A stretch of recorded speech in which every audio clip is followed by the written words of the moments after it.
빛을 향해 서 있는 자에게 그림자는 항상 뒤에 있고 빛을 등지고 서 있는 사람에겐 그림자가 항상 앞에 있다.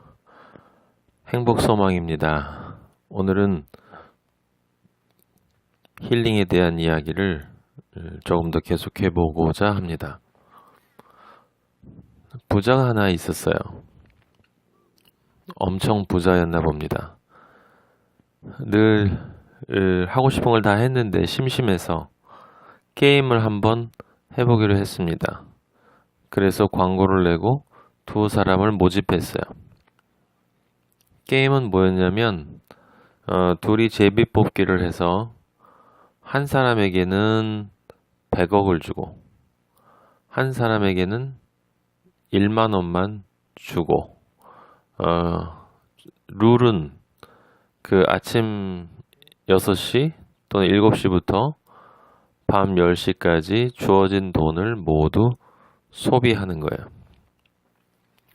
물론 100억을 가진 사람에게 그 돈을 한 번에 쓰면 안 되고 제한된 것을 이야기해 주었겠죠. 그래서 끊임없이 써야 된다라는 전제 조건이 있었습니다.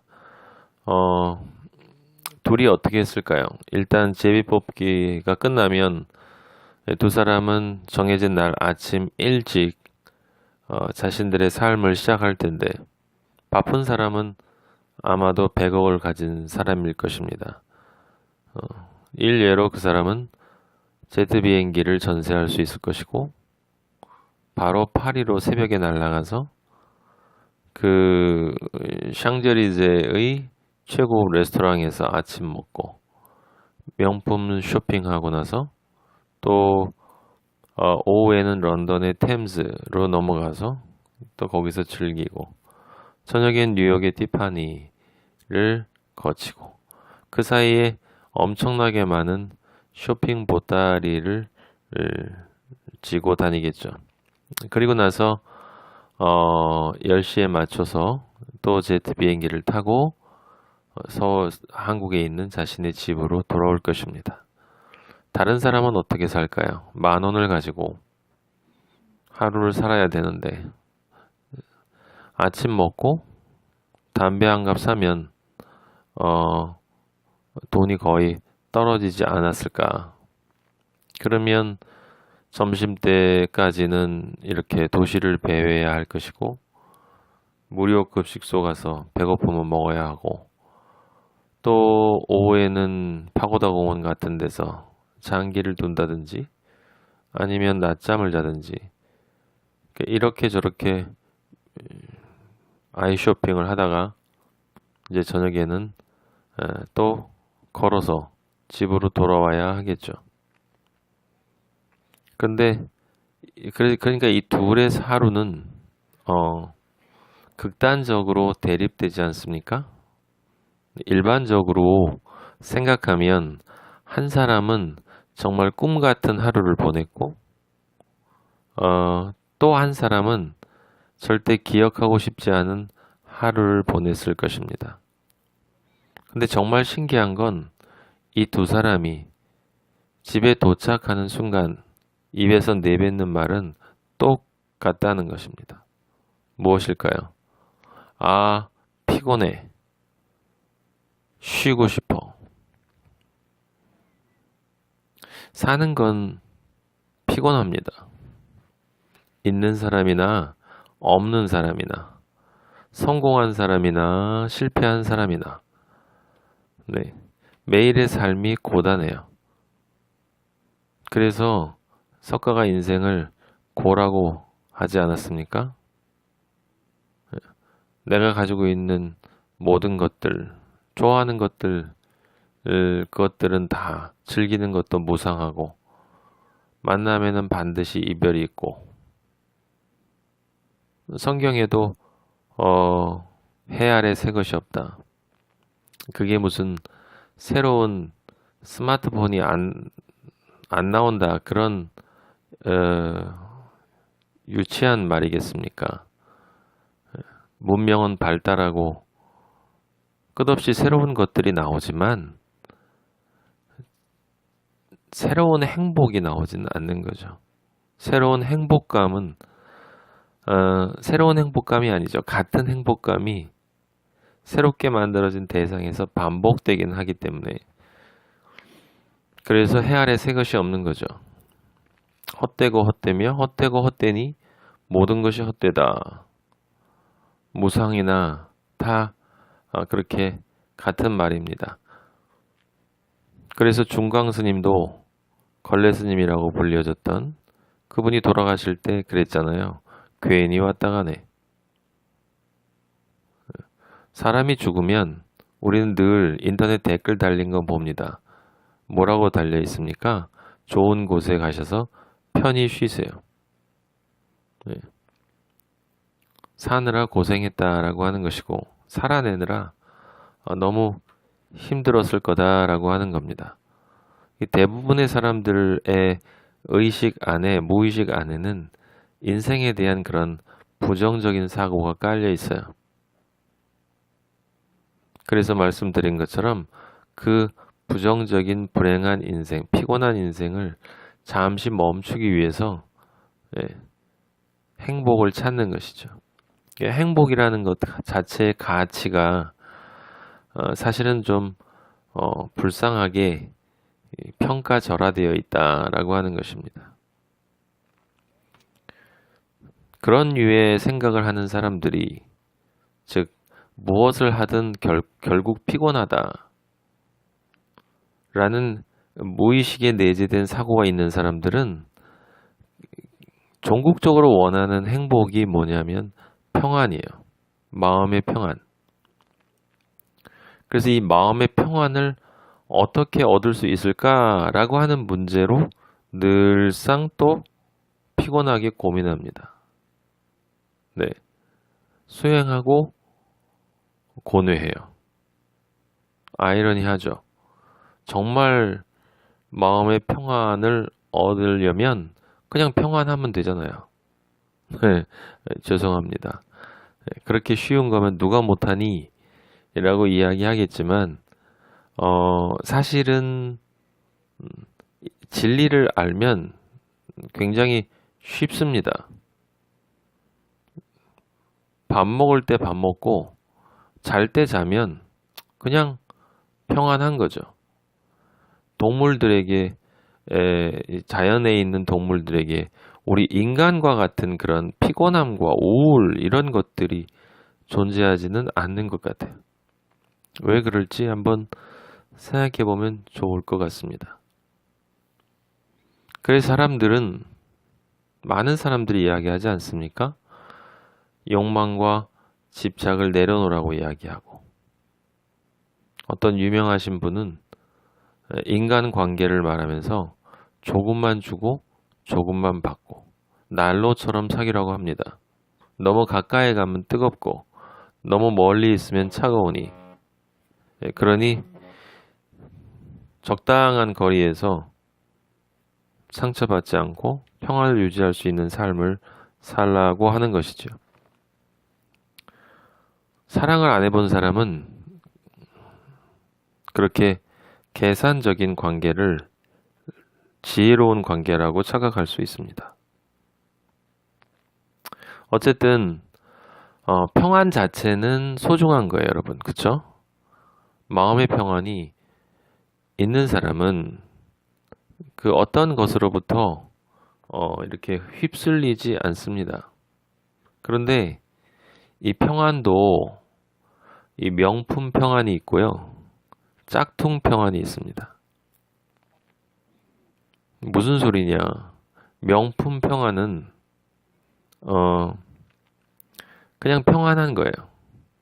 내가 피곤하기 때문에, 스트레스가 가득하기 때문에 그것을 벗어내야만 평안하겠다라고 생각을 하고, 그것을 없애기 위해서 끊임없이 그 평안하지 않은 상태를 없애려는 생각을 하는 동안은 실제 어떤 의미에서 내가 평안을 향해서 가고 있다라는 착각에 있을지 모르지만 늘 그 평안을 향해서 나아가야 한다라는 평안하지 않은 마음이 있는 거예요. 여러분, 인생이 정말 무상한 건지를 먼저 한번 생각해 보세요. 인생이 정말 피곤일까요? 인생이 정말 사라질 안개고 그런 것일까요? 물론 그런 부분이 있습니다. 행복이라고 하는 것을 행복감으로만 생각을 하고 그 삶 속에 매몰되어 버리면 그 행복감을 삶의 목적으로 삼는 그 삶은 분명히 무상합니다. 하지만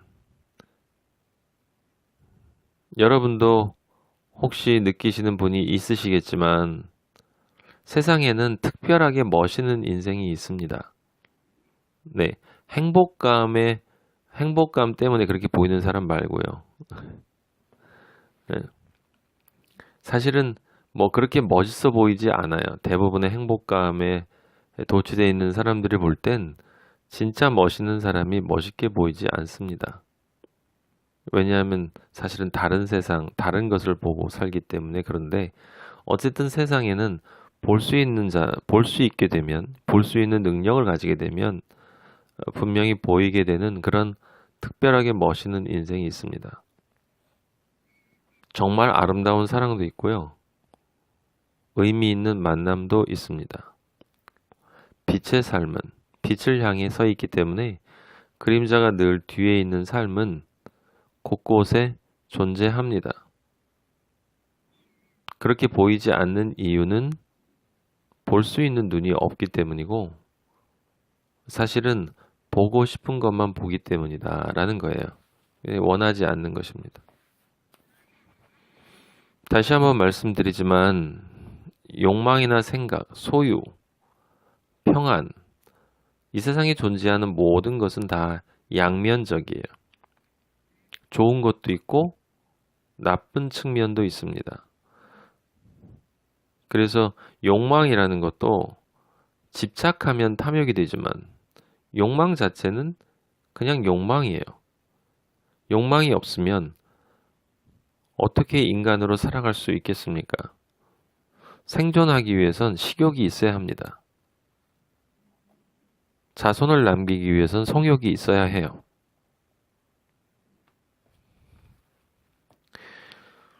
제가 여러분들에게 말씀드렸는지 모르지만 우울증이라고 하는 것이 한마디로 정의하면 다 귀찮다거든요.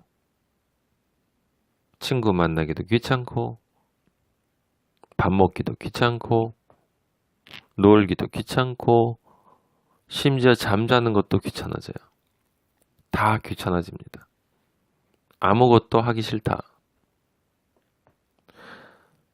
근데 우울증과 똑같은 증상처럼 보일 수 있는데 정반대에 있는 게 있어요.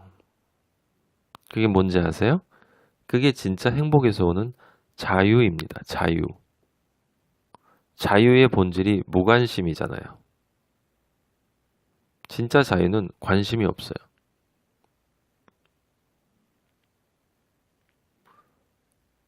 근데 무관심인 상태에 있는 사람과 우울증에 걸려 있는 사람을 그 현상만 이렇게 보면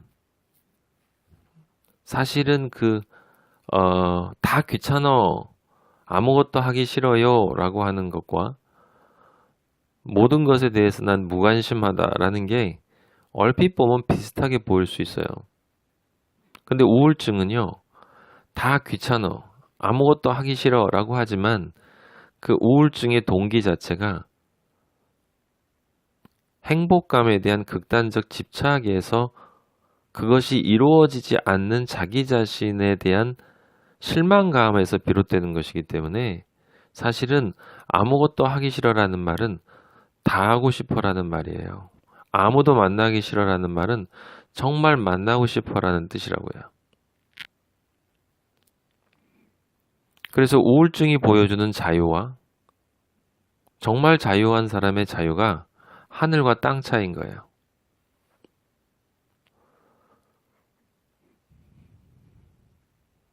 지금 제가 말씀드리고 있는 이 평안이라는 게 같은 맥락에서 생각해 볼 수 있다는 것입니다. 평안이 극단에 있는 평안이 있다라고 하는 것입니다. 무슨 뜻이냐면 너무 갖고 싶어서 가지려고 욕망하다가 그게 너무 스트레스 쌓여서 벗어나고 싶다라고 생각을 하고 거기에서 벗어나서 평안하다라는 것을 느끼는 사람은 실제로는 동기가 갖고 싶어라는 것이 시작됐기 때문에 그 문제에 대한 근본적인 해결이 된 것이 아니다라는 거예요. 꽤 오래전이었던 것 같은데요. 제가 어떤 책을 본 적이 있습니다. 베스트셀러라고 해서 봤는데 그 생각 버리기 연습이라는 책이었어요. 저자는 코이케 류노스케라고 하는 일본 스님이었는데 그분이 이 생각을 멈추는 방법, 생각을 버리는 그 책 제목이 생각 버리기 연습이에요. 기본적으로 모든 문제가 생각으로부터 시작되고 또 그리고 욕망, 탐욕 이런 것으로부터 시작된다라고 하는 것은 정확하게 보았어요. 그리고 하지 말아야지 할수록 더 하고 싶어진다. 그것도 맞는 이야기입니다. 근데 그분 책을 보면 말하기부터 시작해서 기르기까지 한 8가지 방법론을 이렇게 쭉 제시합니다. 어떻게 하면 생각을 버릴 수 있는가. 일례를 보면 이런 거예요. 여러분들이 그런 경험 해보셨는지 모르지만 애인이나 친구와 약속을 했어요. 약속을 했는데 만남 장소에 그 사람이 나타나지 않았습니다. 정시에. 그러면 그 순간부터 이제 조금씩 생각을 하게 됩니다. 왜 늦을까? 늦게 일어났나? 차를 놓쳤나? 차가 막혔나? 일부러 그러나? 뭐지? 사고 났나? 사고 났으면 어떡하지? 혹시 내가 싫어졌나? 정말 내가 싫어진 걸까? 왜 그랬을까? 이렇게 이 생각의 꼬리를 물고 계속 생각하고 근데 나중에 그 친구가 한 30분 정도 늦게 나타났는데 예, 그냥 시간을 잘못 알고 있었다. 예, 그럼 그 시간 동안 나는 혼자 그 수많은 생각으로 내가 내 자신 스스로에게 이제 고통을 주고 있었던 거죠.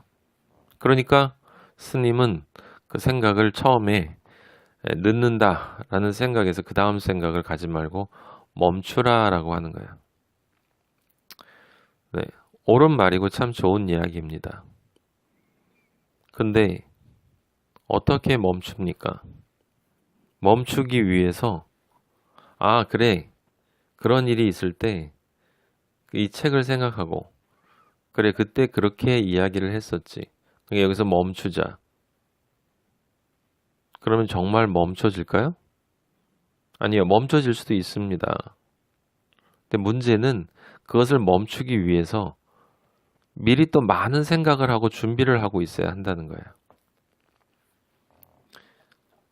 이번에 책을 보면서 제가 참 이상하다고 느낀 건 어떻게 생각 버리기라고 하는 것을 말하면서 이렇게 많은 생각을 할까? 이렇게 많은 생각을 하라고 요구할까?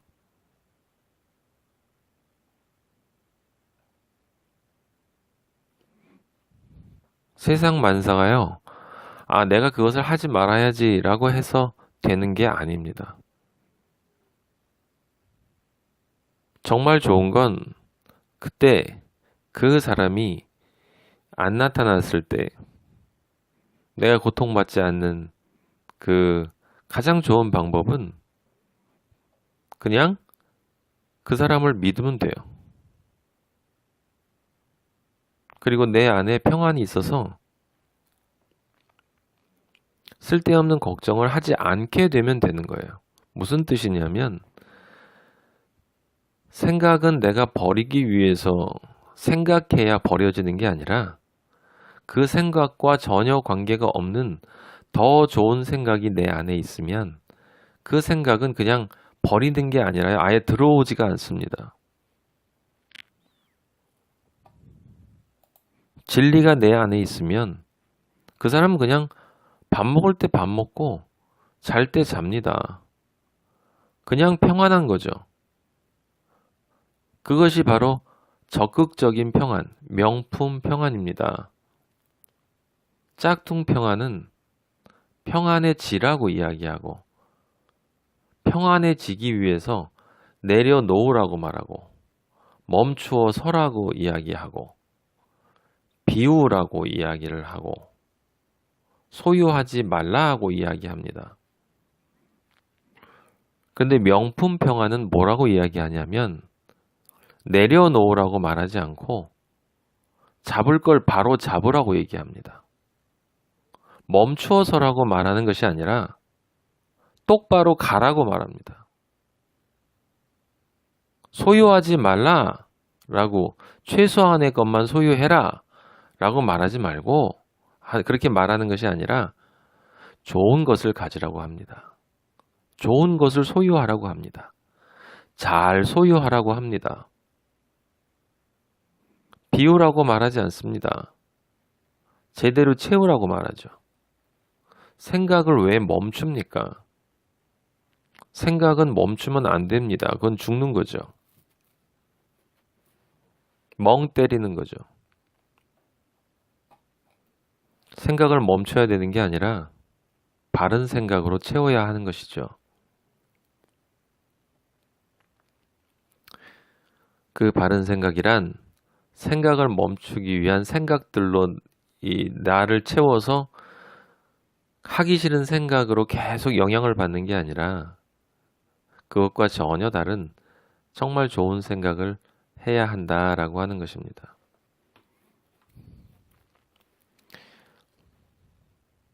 명품 평안과 짝퉁 평안의 차이가 바로 그것입니다.